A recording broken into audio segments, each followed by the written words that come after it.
Allen & Company wishes OOIDA and all members a safe, healthy, and joyous holiday season.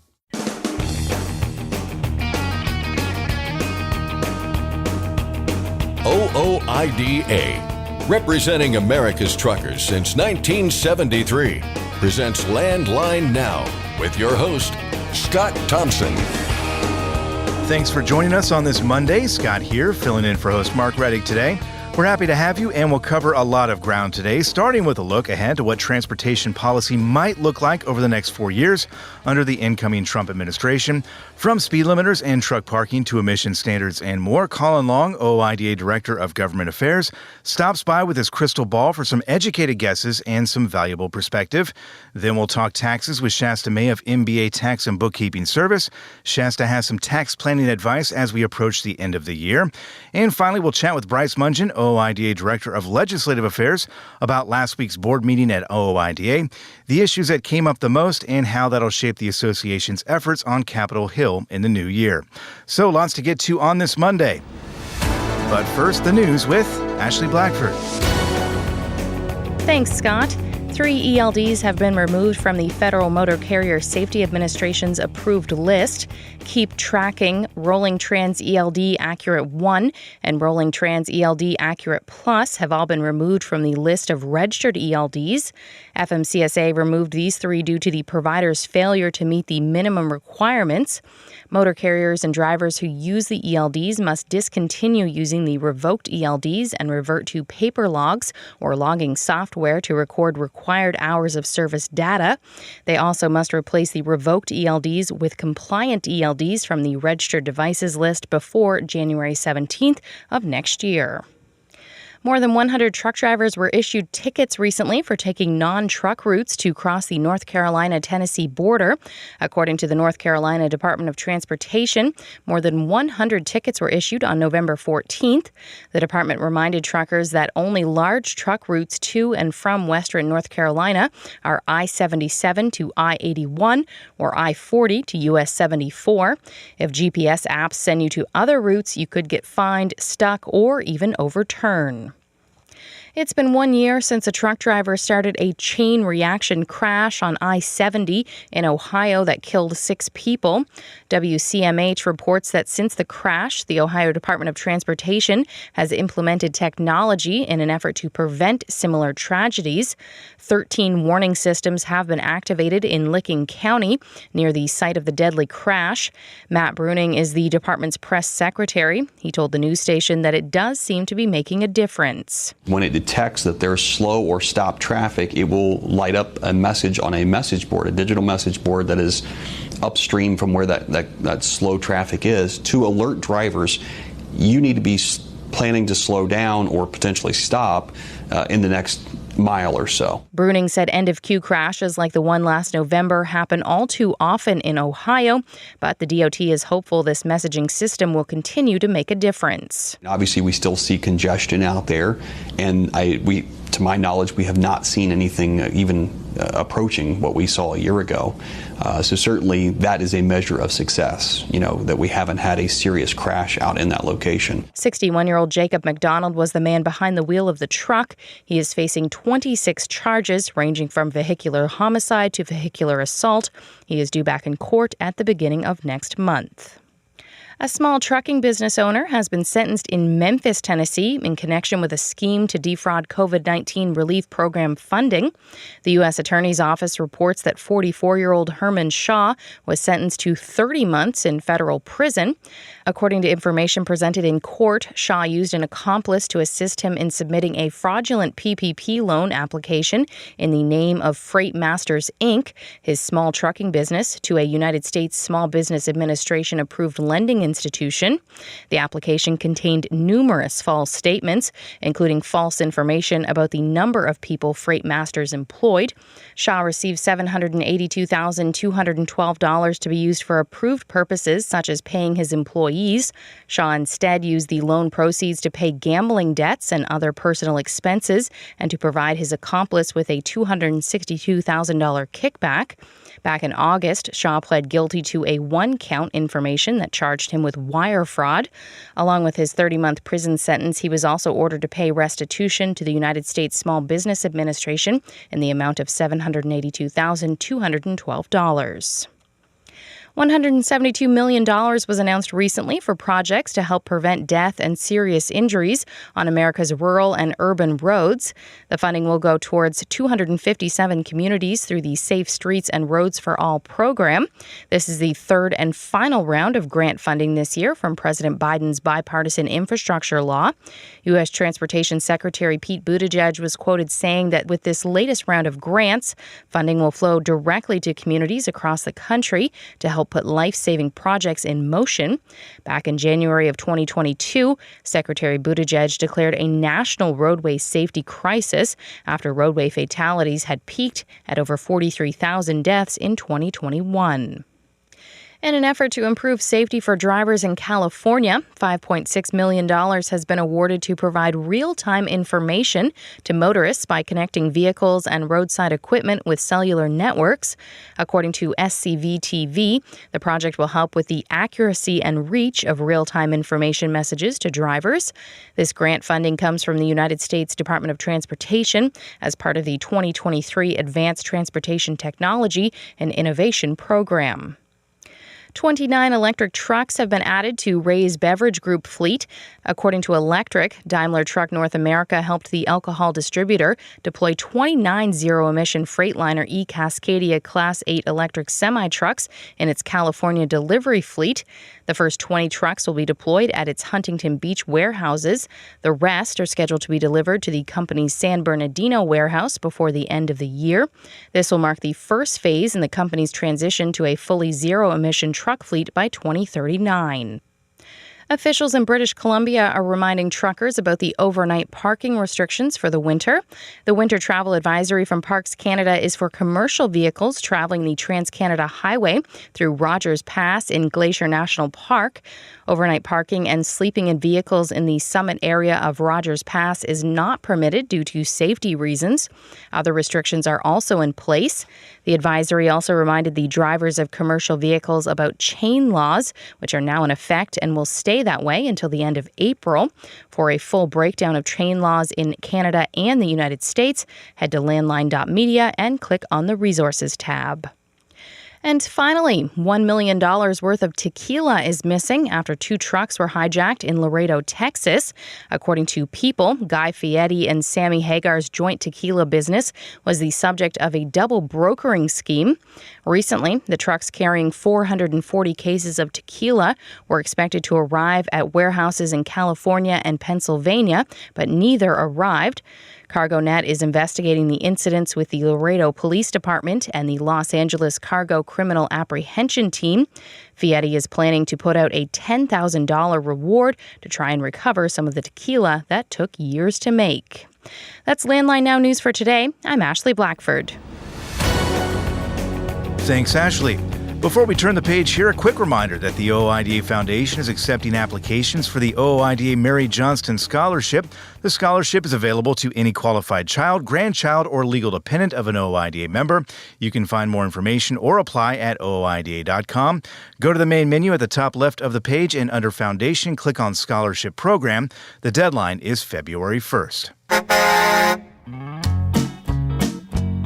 Marty Ellis and OOIDA's tour truck, The Spirit of the American Trucker, will be back on the road after the Thanksgiving holiday, starting with a quick start in Stewart, Iowa on December 3rd. So make the trip, say hi to Marty, and join OOIDA at a discount.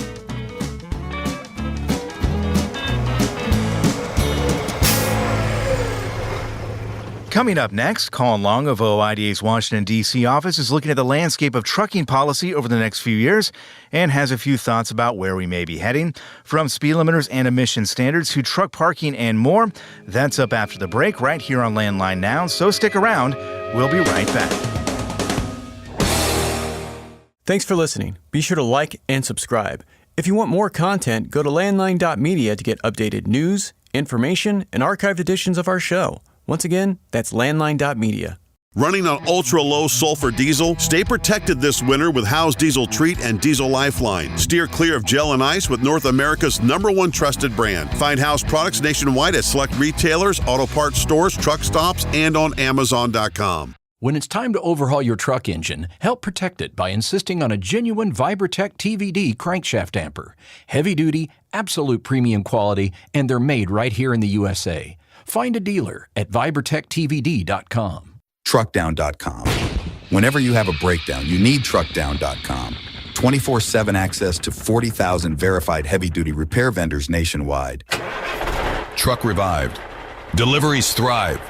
Truckdown.com. It's tested and proven. Burn 2.1% less fuel when you balance all wheel ends with Centromatic. Call 800-523-8473 to get the OOIDA discount. Landline Now, welcome back. Colin Long joins me now. He is the Director of Government Affairs at OOIDA. Colin, nice to see you. Thank you for having me. It's good to be here live in person. Yes, it's nice to have you in Appreciate Kansas City. So it's been almost 2 weeks now since we learned that former President Donald Trump will soon become our current president. Now, I think whenever there's a shift in power, there's, of course, a lot of questions about what's going to happen in regards to certain issues. And I assume you have all those answers. Definitely. If anyone in Washington has the answers, it's me. It's Colin Long. I don't think anyone in Washington can confidently say that, even all the way up to the closest folks to the president, because there are a lot of dynamics at play here.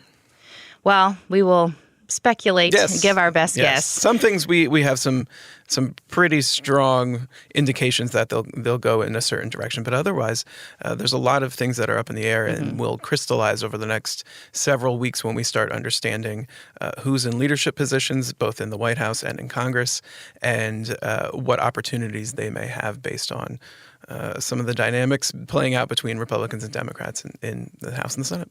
That's one thing actually I'll start with, because I think a lot of people see these news stories and they say, President-elect Trump has chose this person for this, this person for that. That's not like in stone yet. Is that right? No, I think most of the time the Senate, who is responsible for accepting nominations, or I should say approving nominations, gives pretty wide deference to the president.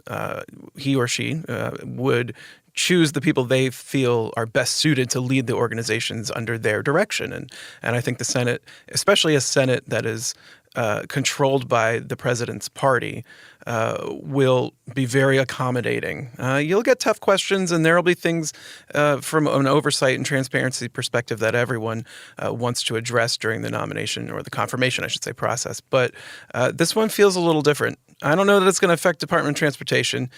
We tend to be viewed as a kind of boring, straightforward department, which is actually how we prefer it. But some of the other ones might gum up the works, which would certainly have an effect on DOT Secretary, on nominees for FHWA and FMCSA, other agencies under the DOT umbrella that we care about. And we'll see how those play out, because recently the president's made some pretty wild, I shouldn't say wild, some pretty aggressive nominations for other departments and agencies. And that could cause some strife within the Senate, which, like I said, could have some sort of a trickle-down effect to DOT as that nominee gets nominated and starts moving through the process. So we'll wait and see. But traditionally, DOT has been less controversial. Positions like Attorney General, Secretary of Homeland Security, a lot of the intelligence positions can get a little dicey, but Department of Transportation is usually pretty straightforward. And I don't want to say they cruise through the process, because there's always hiccups, but they generally have an easier time getting confirmed. All right. Now, a few of the issues that I know have been weighing on people's minds for years now. Truck parking is a big one. I know there's a bill currently in the House and Senate. What's your outlook on that with the new administration coming in? If it doesn't get done, I'm just going to... You're done. Throwing your hands up. I'm going to hang up the suit and tie and find a new career, because we've done everything we can to get this done. And now we have a very favorable environment that we're entering in 2025 and 2026, because the vice president-elect happens to be a supporter of truck parking. He, as a senator, J.D. Vance, co-sponsored the legislation, said, yes, this is a priority that I agree needs to get done. So we hope that continues as he moves into a new and bigger role within the White House. But, we've done enough groundwork, we believe, over the years to really make 2025 and 2026, depending on the schedule, a breakthrough for us on truck parking. I mean, it's got more support in the House and the Senate than it ever has. It's still a very broad bipartisan bill. We've got a lot of influential people on board from a committee standpoint. The House Committee on Transportation and Infrastructure has already passed the bill. I mean, we're as close as we've ever been to a breakthrough on truck parking. And I think looking at 2025, we're going to have some good things to report. And like I said, if we don't, you won't be hearing from me because I will have retired. Another thing, speed limiters. Where are we with that? And then are we hoping for changes as we move into the new year? We're hoping for a change in the speed limiter debate by seeing it go by the wayside, to be totally honest. And there's two things I want to talk about here. One is elections have consequences, that age-old adage. And in this case, it's a good one for truckers because, again, J.D. Vance, not a fan of speed limiters. He supports our efforts to prevent a speed limiter mandate, has co-sponsored legislation in the Senate, so that bodes well for us. But overall, a Republican Congress is really good about limiting harmful, burdensome regulations on our industry, and having a Trump White House magnifies that because he is certainly known for his interest in pulling back regulations that simply don't make sense. We think speed limiters in the world of trucking and the Department of Transportation should be top of that list because it makes no sense. It's burdensome.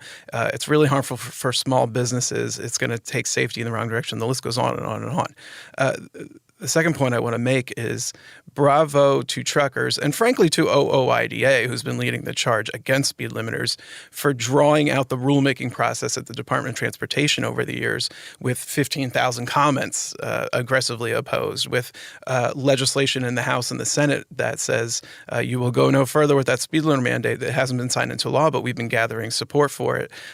Provisions within spending bills for the Department of Transportation that says you're not going to be allowed to use any of your funding to go forward.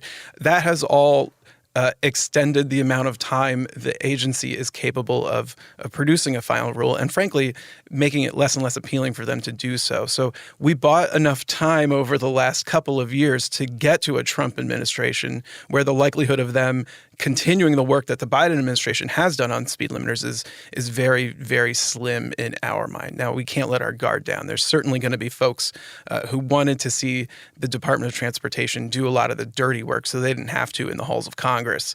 And now they're going to say, well, let's use the legislative branch to try and get this done. But that's an uphill fight for them, and we're pleased about that. And we still have our coalition in place to fight the speed limiter mandate, which we think will be even stronger in a Republican Congress. So things are looking pretty good on speed limiters. We're very hopeful about that, but we're also proud of the work we did over the years to make sure that rulemaking never produced a final mandate. And that could not have been done without truckers being their own best advocates and submitting lots of comments saying, how dare you even consider this because of the impact it's going to have on my safety and on my business.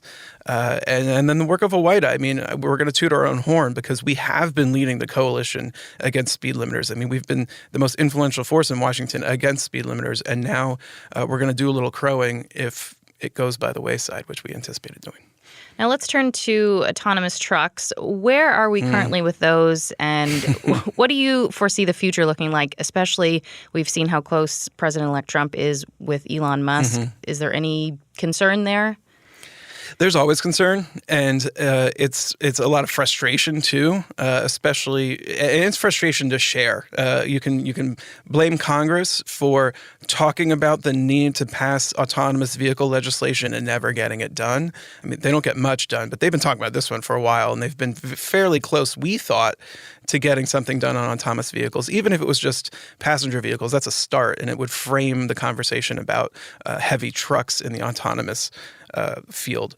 Shame or frustration also towards federal regulators who we think have really missed an opportunity to ensure safety on our roads by putting some requirements and guardrails in place on AV technology development and deployment. None of that has happened, despite the fact there's ample evidence that these trucks specifically are not necessarily meeting the expectations, or I should say the public relations or marketing that a lot of the businesses who want to capitalize on them have been promising. And really, they have a negative effect on safety, and we're just allowing it to happen. So this is one of those areas where I don't really know what to predict on AVs, because you're right. I mean, Elon Musk has become a very influential figure in the Trump administration, or I should say President-elect Trump's administration. But I'm not sure what totally to expect from either Congress or the White House on autonomous vehicles. And there's an appreciation that goes along with that frustration from our perspective, that we appreciate the fact that members of Congress and federal regulators view autonomous vehicles as an emerging technology that the United States should be ahead of the world on. And we have everything we should have to win the race for autonomous vehicles. And they're just a little too gun shy to come in and exert the same kind of oversight when it comes to safety that they impose on our members. We think autonomous vehicles, whether or not they have a driver behind the wheel, should face the same type of safety regulations that our members face. I mean, people talk about what happens when an autonomous vehicle is pulled over. Do they have to put reflective indicators on the road to let folks who are driving know, well, there's a shutdown truck? And how is that going to be done without a driver? I mean, and unfortunately, a lot of folks see that as some sort of an impediment to the deployment of autonomous vehicles, whereas we see it as a key safety factor that should be taken care of immediately. It should be at the forefront when folks are talking about the deployment of autonomous technology. And instead, they're so afraid to limit the rapid development and deployment that they're missing a lot of these opportunities to ensure that they're actually doing it in a safe manner. That's a roundabout a roundabout answer to a question that I really couldn't provide much clarity on anyway. That works. Now, when it comes to electric trucks, I know President Biden had a big plan to have more of those on the road. Where do you see that going? That's another one that could potentially fall by the wayside, simply because Republicans have been very critical of the Biden administration's approach to electronic vehicles, and frankly, so have we. And we welcome that critical look that we anticipate a Republican majority in both the House and the Senate taking on electric vehicles. We've been having debates, negotiations about whether or not truck parking should include electric vehicle charging systems. And obviously, OOIDA is very against that. But I think our side of the equation just got much easier simply because the Democrats won't be writing the next highway bill. And it's going to be a challenge for them to try to continue a lot of the preferential treatment for EVs, a lot of the incentives for EVs that have been going on over the years. And we're thankful for that, too, because, our members don't necessarily see a future where they're driving electric vehicles, if I'm being totally honest. Not simply because we're not quite there yet with the technology, but no one has told them what's going to happen with the weight. These heavy vehicles are even heavier when they're electric vehicles.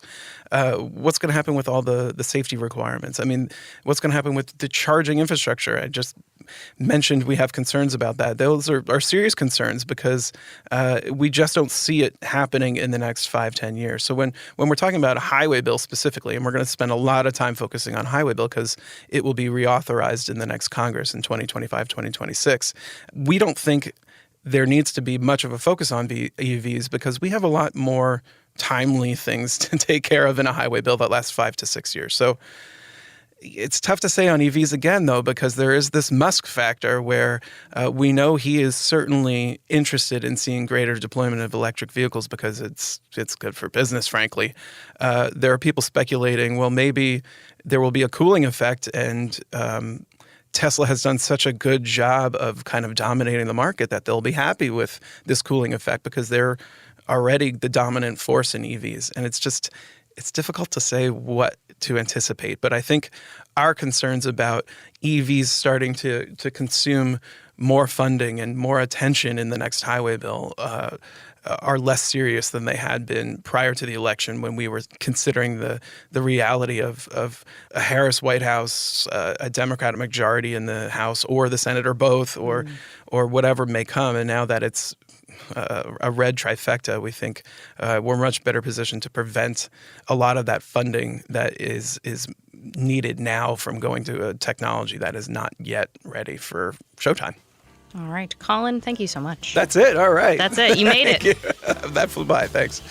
That was OOIDA's Government Affairs Director Colin Long talking about what a new administration could mean for trucking. For Landline Now, I'm Ashley Blackford. Stay tuned for more after this. Are you tired of the IRS following you around like a dark cloud? Call 888-557-4020 and get your life back. At TruckStop, we built a better load board for carriers like you. Sign up today and access over 600,000 loads on the most trusted online load board. Learn why the best in the business rely on TruckStop to make more money and start driving your profit today. Landline Now, welcome back. The end of the year is fast approaching, and that means you have a little time left to do some tax planning. To get some advice on what to do, I called Shasta May of MBA Tax and Bookkeeping Service. Well, Shasta, we're talking about year-end tax strategies. And of course, we've just got a little bit of time left in the year. One of the things that you mentioned is maximizing deductions by prepaying some business expenses before the end of the calendar year. What sort of expenses are ones that you could be prepaying at this point? So any deductible expense that you potentially would say pay in January, you can plan now to make that payment prior to the end of this tax year so that you can benefit from that additional payment in the 2024 tax year. So it could be a repair. Maybe you were going to wait till January to do maybe tires you knew you're going to buy in January, maintenance. Maybe you can afford to make an insurance payment, prior to the January due date if you can do it in December. Anything that you would normally wait to pay until, say, the beginning of January, if you can pay it before December 31st, you can really get that additional write-off for this year, which would be great. It's just one of the strategies that we recommend you try to put into place if it's affordable. Well, and there are some expenses that you really can't prepay. I mean, fuel, for example, is one where I don't think there's any way you can prepay that. No. There's a few that are available to you, not everything. That's why it's good at this time of year to be thinking on it. So what is your plan for the next 60 days? What are some possibilities, that you have of items that you could prepay? I remember talking to a businessman years ago, and he talked about toward the end of the year one year, he says, well, it's time to stock up on toilet paper. And I looked at him funny, and he said, basically, I'm already losing money this year, so if I go ahead and pay for things like that now, next year's got a better chance of being better, and I'm just losing money either way this year. I mean, is there a trucking equivalent of that? Well, typically with trucking, we want you to prepay anything you can or pre-buy, paper towels, whatever, something that you're going to use for the truck to reduce a tax liability, because the more income you have, the more profit you have, the higher your tax bill. So if you feel like you're going into the end of the year with, a higher profit, maybe you haven't paid in as much tax as you should have, it's a good idea to maybe make this additional purchase, as long as it's affordable. And by making that additional purchase, you are reducing your taxable income, and in turn reducing your tax that you're going to owe at at tax time. Okay. Now, another thing you pointed out is that this is a good time for you to make any charitable contributions or donations if you itemize. And obviously, a lot of folks look at all the expenses that they track and think, well, I am itemizing. But you're talking about a different kind of itemizing here, aren't you? Yes. Years back, the standard deduction was basically doubled. So our standard deduction without itemizing is much higher than it used to be. So you automatically get this higher standard deduction. So say like if you're married filing joint, it's for 2024, it's up to $29,200. If you're single, it's up to $14,600. So a lot of taxpayers, by by itemizing can't get above that. If you can't get above those numbers, that standard deduction, then that's the better way to go. But if on your own, your deductions, whether that's mortgage interest, property taxes, those things, if you can get above those standard deductions, then you're able to itemize. And then you can take additional expenses to help maximize that. And one of those things would be charitable contributions. How do you tell if a charity qualifies? Because we have so many things now we didn't used to have. And I'll give an example is if someone has a problem, they might start a GoFundMe to help pay for the cost of whatever that problem is. And obviously that's not an official charity. So how in this day and age do people tell if they are contributing to a charity that qualifies for a tax deduction? You can ask the charity. The charity has to tell you if they're qualified or if they're not qualified. So typically just donating to a GoFundMe, that's more on a personal level. That's not going to get you a tax deduction. But if you're, if you are, tithing at church, if you're making contributions to tax deductible charities, they will be the first ones to let you know that it's tax deductible. They will give you receipts that indicate that because you need to get those receipts. And then donations for like Goodwill, you clean out the garage, get all that done at the end of the year. Typically people like to do that so they can get the maximum amount for the tax deduction at the end of the year. And you kind of answered my next question, and that is documentation. And that's a key there. You talked about getting that receipt. I know that, for example, when I go to, say, a Goodwill or a Salvation Army to make a deduction of materials, they will not put a value on it. How do you determine what value to put on stuff when you're donating material rather than money? So what we tell our clients is, essentially, that value is garage sale dollar value. So you want to be careful to not overvalue the things that you're donating. It's basically what someone would pay for it at a garage sale, which is never as much as you want to get for it, but it's a more reasonable price and value to put on that is what we call the garage sale value. Okay. What is a good standard in terms of how much of a percentage of your income should you make in charitable contributions? Or is there a standard? What should guide that kind of decision?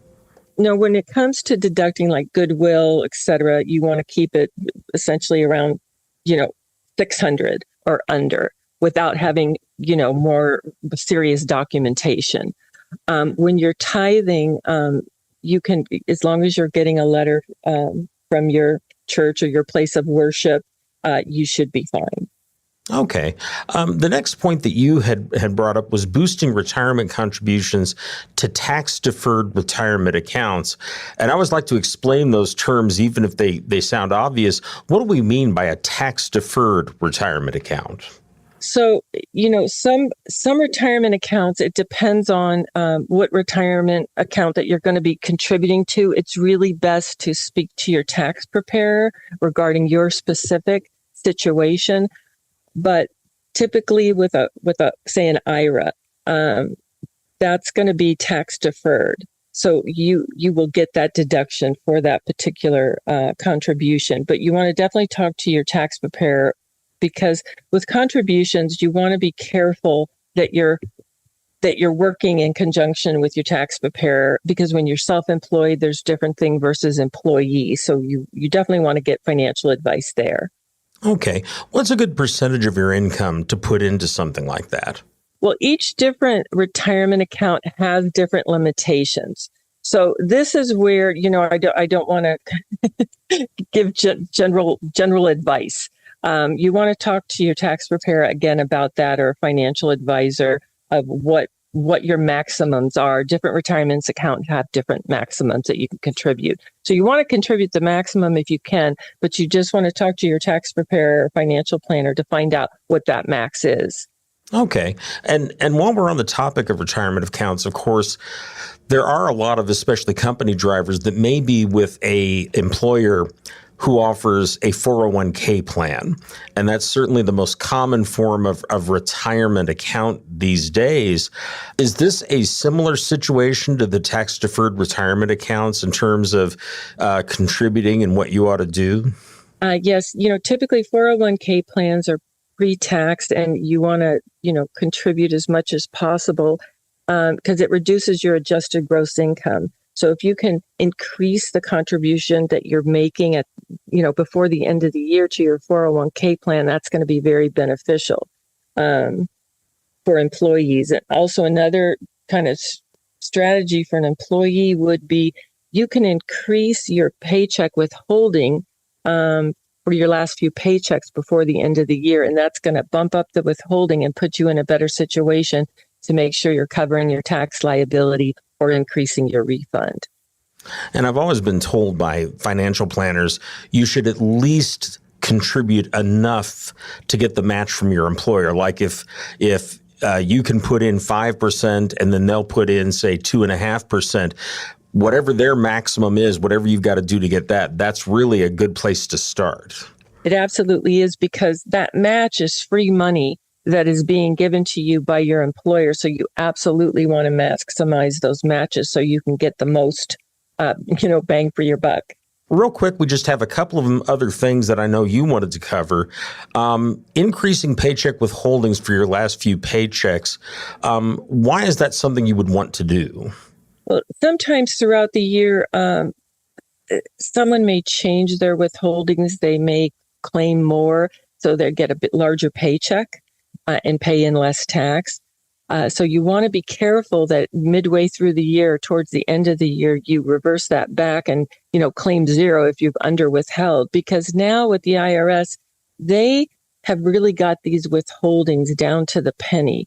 They got tired of giving these big refunds out. So pretty much what you're paying in with the maximum is exactly what you're going to owe, and there aren't these big refund situations. So if you make a little adjustment, that could end up costing you, and you're looking at a tax liability. So it's good to be reminded if you have increased your dependence or changed your withholdings in any way, to get that back to zero so that they're withholding the maximum so that you aren't in any kind of trouble come April 15th and you've paid in enough. And if you've overpaid, you will get that back in a refund. So it's not like, you're out that money, but it's better to be safe than sorry. Okay. And just a little bit of time left, a little under a minute. Of course, we do have the fourth quarter estimated tax payment deadline coming up. What is that deadline, and what do people need to do to determine how much tax or to pay an estimated tax at that time? With quarterly estimated tax payments, the fourth quarter payment, the final payment for this tax year, is January 15th of 2025. So you are required to avoid a penalty or an underpayment penalty. What you have to do is have paid in 100% of what you owed for the prior tax year in 2023, or 90% of what you end up owing for this current tax year. So now is a really good time to do a quick review of what is your profit, how much have you paid in so far, and what do I need to pay in at this final payment. So even if you, let's say, can't pay the full amount, pay as much as you can. Try to get to that 100% of last year, or as close as to the 90% of this year, to avoid the payment. Because the more you underpay, the higher the penalty, because it's based on the dollar amount you owe. So paying in something is better than paying in nothing. Excellent. Shasta, thank you very much for all the information. Thank you so much for having me on the show. I've been talking with Shasta May of MBA Tax and Bookkeeping Service about year-end tax planning. If you have questions about this or other tax matters, you can contact Shasta May by calling 1-888-407-1669, by email at smay@mbataxhelp.com, or by going to the company's website, mbataxhelp.com. I'm Mark Reddick, and this is Landline Now.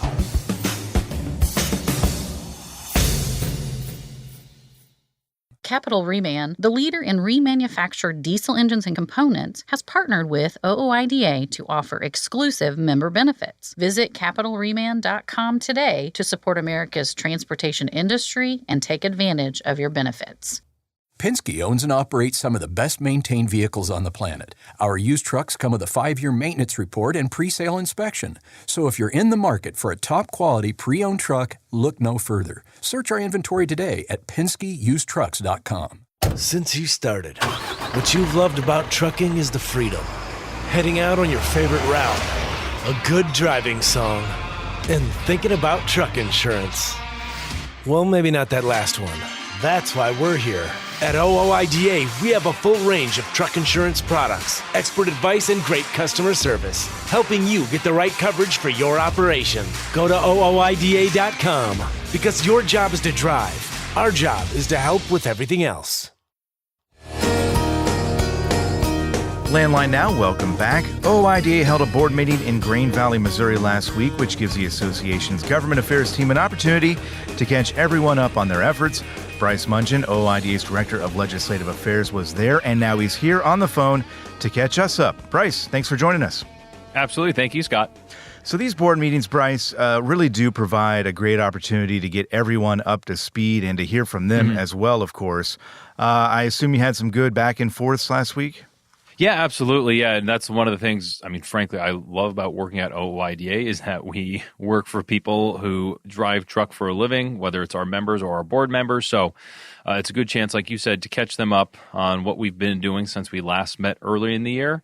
But it's also really important for us to be able to bounce ideas off of them and hear what they're hearing and seeing out on the road and hearing from, the other truckers and drivers that they're interacting with. Yeah, and part of those conversations obviously is looking back. Part of it is looking forward. I want to start by looking back at this current congressional term. This is something that you talked about with the board last week. Congressional term is ending in January. We've got a new class of lawmakers coming in. And as you gave board members a review of what we've been through, what was the summary there? Yeah, and so it was really to say we've made a lot of good progress on our legislative priorities. We've made a lot of good progress on improving awareness about OOIDA's issue and letting lawmakers know about who we are and what our members do. Obviously, we know that there's always more work to do to get things across the finish line. As listeners know, we have legislation like the Truck Parking Safety Improvement Act. We have legislation to stop a speed limiter mandate. Those have been some of our biggest ticket priorities. And we continue to grow support, continue to have the high, at the end of this Congress, we'll end with the highest number of co-sponsors on each of those bills since we've started working on this issue. On truck parking, it's moved through the House T&I committee. So there's a lot of progress to report, and we've lined ourselves up for success heading into the new Congress here. And just as importantly, too, we were able to highlight that OOIDA's Executive Vice President, Louis Pugh, testified at 2 separate hearings in front of the House Transportation and Infrastructure Committee. So there's not too many other better opportunities to get in front of Congress and highlight our issues, highlight, who we represent, and also just the scope of our work on Capitol Hill. The office here in D.C. has met with all of the members and their staff on the T&I committee, Senate Commerce Committee, and other committees where our issues are discussed. So really it was a good opportunity to remind the board, and they know this, but just to show that we've accomplished a good deal over the last 2 years in the 118th Congress. And like I said before, we think we're in a very good position as Congress gears up to start the new 119th Congress in January. Yeah, there's no resting on any laurels, as you mentioned, because the priorities that were there for this now outgoing congressional class do remain for the incoming congressional class. As you look at the new Congress that's coming in and the new administration, obviously in the White House as well, what do you see that meaning for OOIDA's advocacy efforts there in Washington, D.C.? Yes, and with Republicans set to take control, it appears almost certainly in the House and in the Senate and in the White House, there's a good chance that a lot of the regulatory issues where we were concerned, those issues might fall by the wayside, and those it'll probably become a little less of a concern. And that's talking about things like a speed limiter mandate. That's talking about things like an effort to increase minimum insurance requirements through legislation. That's absolutely not to say that we're forgetting about those issues or that they're certainly going away, but those are things that it would be hard to imagine how a Republican administration and a Republican Congress would try and pursue those issues. On the flip side, we know that we've built up a lot of support for something like truck parking.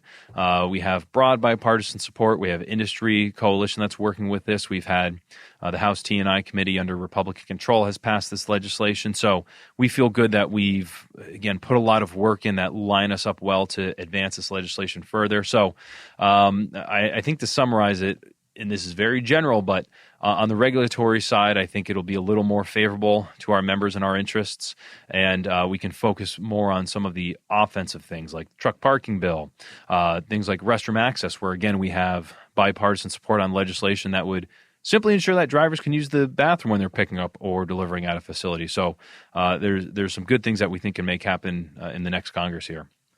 Something else to keep an eye on, too, is the highway bill, which is, I believe, set to expire coming up pretty soon here. Yes. What issues, what priorities do you have your eye on there with regard to the highway bill? Yeah, and so the highway bill, last time the highway bill was rolled into the big Infrastructure Investment and Jobs Act, also known as the Bipartisan Infrastructure Law. The highway bill was a part of that. Congress does this every 5 years, so in this next Congress, we're going to be working with lawmakers. In addition to the issues I just mentioned that we talk about a lot, truck parking, restroom access, fighting off a speed limiter mandate or a minimum insurance increase, we heard a lot at the board meeting about protecting ELD data and concerns about how the information that's collected by ELDs is used by third parties. This is certainly not news to us or not a new issue, but this is an issue that seems to have really picked up in the last year or so. I think that's happened in conjunction with concerns about carrier vetting services that, as these services will describe it, they're just collecting all this information about carriers and making it available to brokers. We're hearing concerns about that from our board and from our ARCO workers back at headquarters when they're talking to drivers.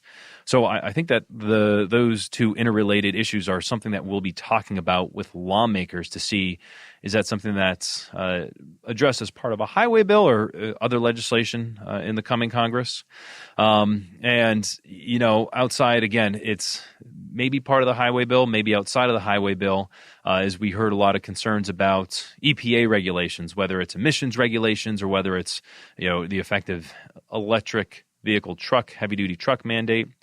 With the change in administrations, we think there may be an opportunity to take another look at these regulations. So highway bill is going to be an opportunity for some of this, but the board had input beyond that, obviously, about legislation we should be looking at heading into the new Congress. We've only got a couple minutes here, Bryce, but I wanted to ask you about something else that happened at the board meeting. I know there was a representative from the FBI that was here.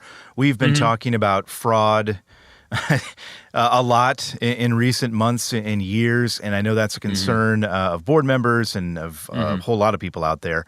What was that conversation like? What did you learn? Any encouraging signs there coming from the FBI?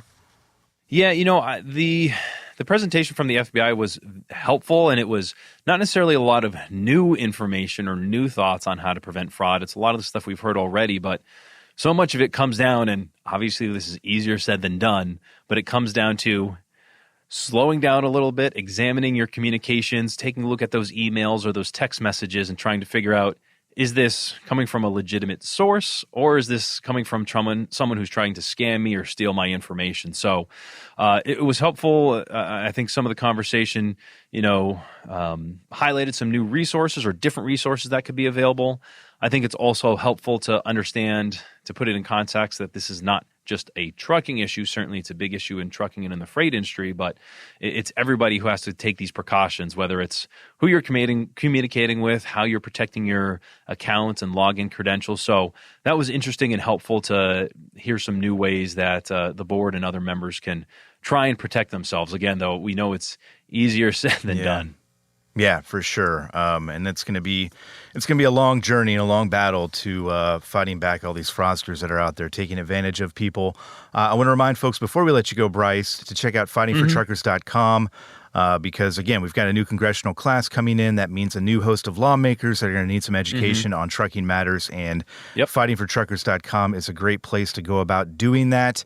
Bryce, we appreciate your time. We'll talk to you a lot, I'm sure, in 2025. And we'll talk to you soon. Yes, thank you. And thanks for listening to Landline Now. That's our show for today, but we're back tomorrow with another one. Until then, take care.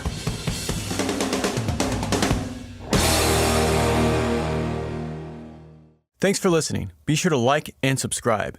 If you want more content, go to landline.media to get updated news, information, and archived editions of our show. Once again, that's landline.media. I'm a dad, a son, a husband, wife, I'm a writer, photographer. I farm. I'm a veteran.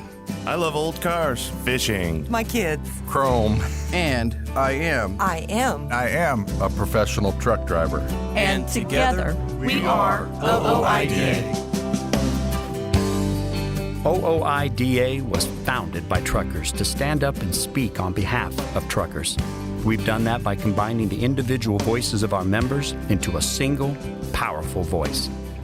Protecting your interests, defending your rights. Join us! Make your voice heard. Join OOIDA, the Owner-Operator Independent Drivers Association. Call 1-800-444-5791 or visit OOIDA.com.